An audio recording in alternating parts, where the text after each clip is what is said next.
Your next news update is at 8:30. Chicago's Morning Answer continues next on AM 560. The Answer. Now, from the Signature Bank Studios, this is Chicago's Morning Answer with Dan Proft and Amy Jacobson on AM 560. The Answer.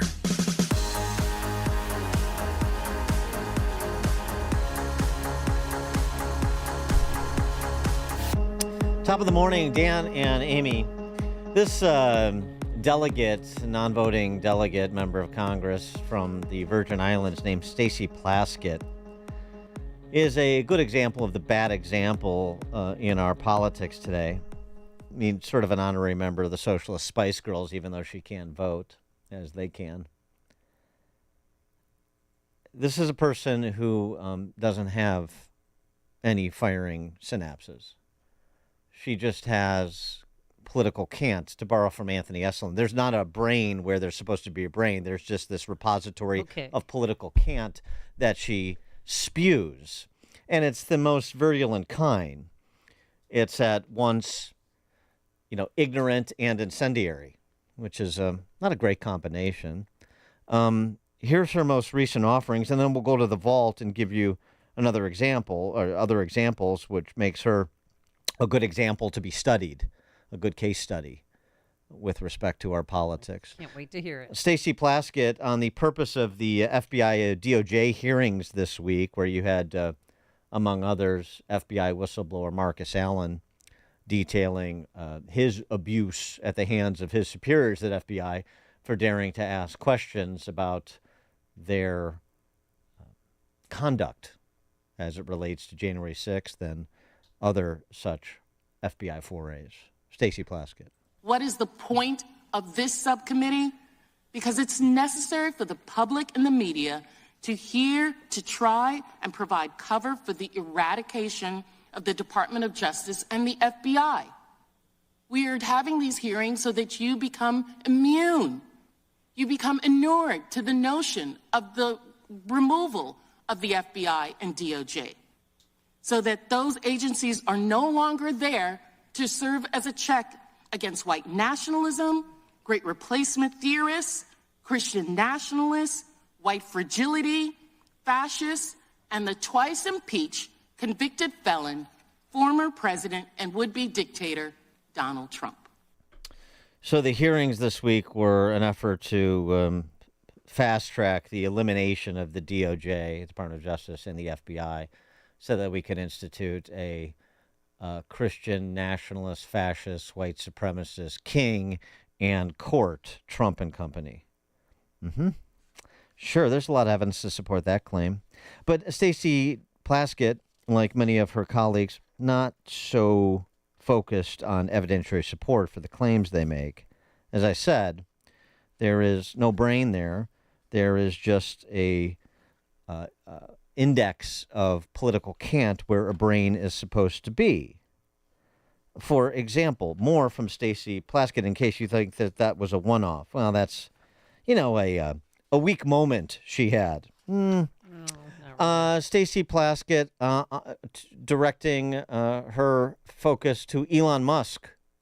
Oh boy! And Elon Musk's management of Twitter, that company he bought, you may have heard.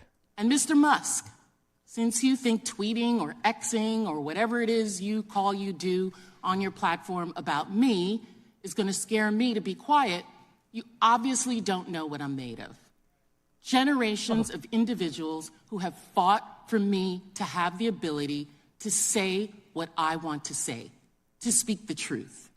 You forget that this is not pre-1990s apartheid South Africa, the country of your birth. This is America. And there are more of us Americans that love our diversity, our rule of law, than there are of you who would like us all to be sycophants to your ego.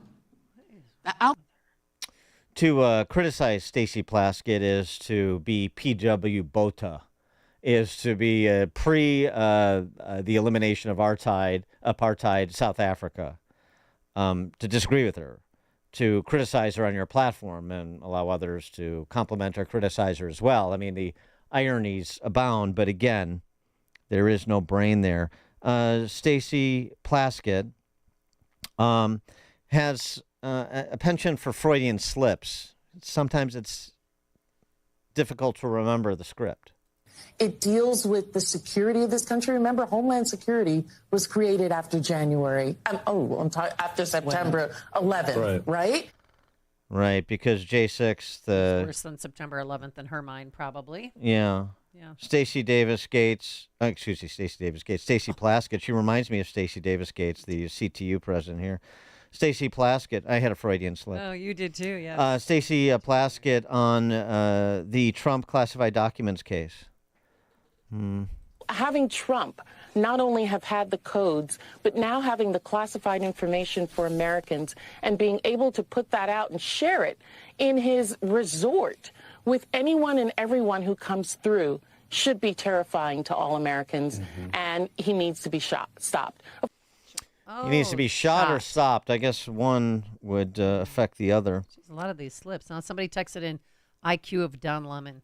For more on Stacey Plaskett and sort of what she represents, an archetype, perhaps, of our political discourse, Rusty Reno joins us. Rusty Reno is the editor of First Things, firstthings.com. Rusty, thanks for being with us again. Appreciate it. Great to be with you guys. Well, you wrote this piece, I saw, the Rhetoric of Assassination, and it, there's many examples to choose from, but she just popped to mind, maybe because of her popping off this week on a couple of topics.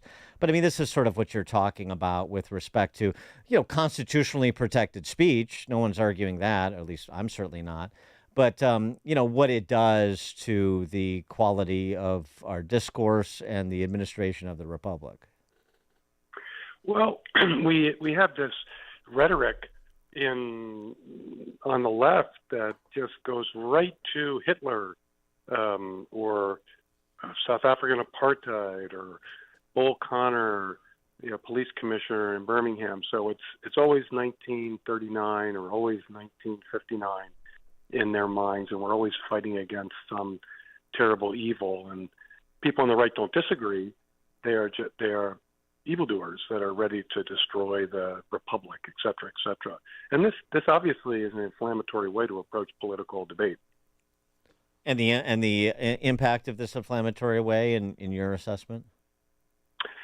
I think that you and I, we can recognize this is exaggeration, and we can regret it. But in any society, you have disturbed and unstable people, and this gives them permission to take extreme action.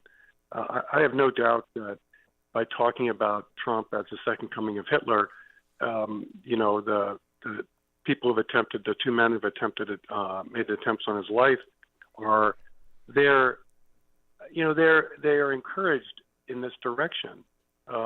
You heard Plaskett, he must be shot or stopped, and that.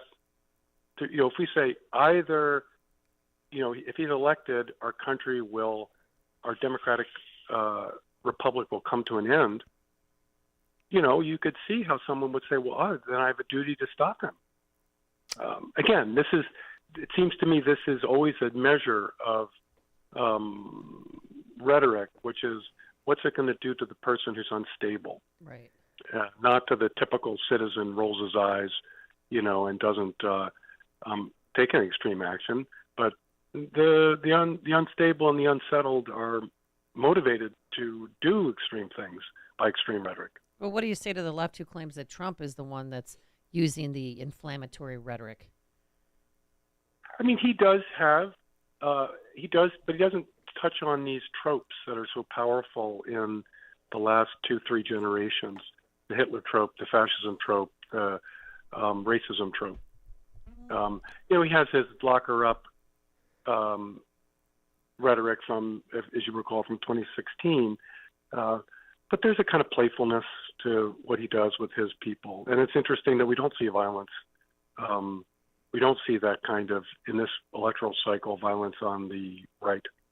The other thing it does for those who are not prone to violence is many of those people adopt the position regardless. So, they will take the position that he is a threat to our democracy. He is the end of the republic. Republicans generally, Trump specifically, they take these extreme positions. They're not going to act violently in furtherance of those positions. They won't take it that far. But I mean, they speak with the same fervor and wildness as your crazed Antifa member roaming the streets looking for trouble. Some wag famously said in 2016 that Trump voters did not take him literally, but took him seriously. Mm-hmm. What I find so troubling is that, I have friends on the left who are university-educated, sophisticated people who do actually believe that Trump is a threat to democracy. Yeah. And I just have to scratch my head and say, he's run for public office. This is now his third time. In what sense is he trying to operate outside of the democratic process? Doesn't seem that way at all. Moreover, far from having at his command some paramilitary group, I think a critic of Trump could say that he's really not a good organizer, that his first administration was chaotic and not indeed some sort of disciplined party effort to overthrow the American system of government. So anyway, it just seems that that's an important difference, I think, is that there are smart, responsible people on the left who actually believe this extreme rhetoric. And that's very disturbing to me. Something you wrote in your piece about the elites, you write, the members of our liberal establishment can't imagine a world in which they're not in charge. And that's an important point. It's one that David Mamet made a couple of years ago as well. He said, you have to understand about Hollywood and leftist elite circles, which he was a part of for so long, is that the thing they fear the most is being cut out, is being left behind. And it seems to me that that's why Trump engenders the otherworldly antipathy from that group of people. First of all, he knows a lot of them, and he was friendly with a lot of them in his pre-political life, and they know with Mitt Romney or John McCain or George W. Bush and the Bush, they know they're still going to be part of the in crowd. But with this guy, they could actually get cut out of the action, and I think that I think there's something very important about that point. I agree, and I could never understand why they insist on doubling down. You would think that you would want to cover your bases, right? Okay, I don't like Trump. His policies I disagree with, but I shouldn't target him as they have with these lawsuits, with prosecution. Targeting him, that would just motivate him to be even more aggressive in freezing them out. But I'm a little bit baffled by that, but it just does speak to this arrogance of our ruling class. In 2016, he would say in his rallies, our country is run by very stupid people. And of course, that's not true. They're very clever and well-educated. But at another level, he's correct. They are so, hubris is the Greek for pride or a sense of invulnerability. And that can be very fatal, that kind of hubris. And I think we see that in the liberal establishment. Rusty Reno is the editor at First Things, firstthings.com. Rusty, thanks for joining us as always. Appreciate it. Great to be with you guys. Thanks. Thank you. Have a great weekend. And he joined us on our turnkey.pro answer line. Listen to Dan and Amy on your smartphone. Download the AM560 mobile app today at 560theanswer.com/mobile. Signature Bank is Chicago's fastest growing independently owned business